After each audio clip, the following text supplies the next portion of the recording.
thought I would share something here with you that I find particularly satisfying, I think, about machining. So this is the start of the cylinder for my F2T Diaphone foghorn model.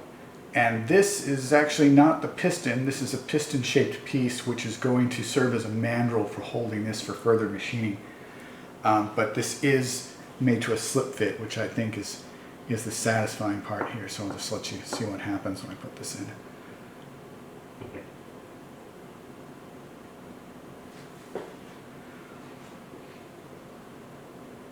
There's no real way for the air to get out because the marble countertop here is super flat.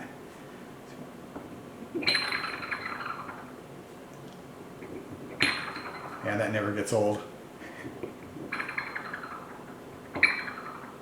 So if I push on this, I can get it to go down, and then the back section, which is concentric with the front, is going to trap some air in there. Then I can do this.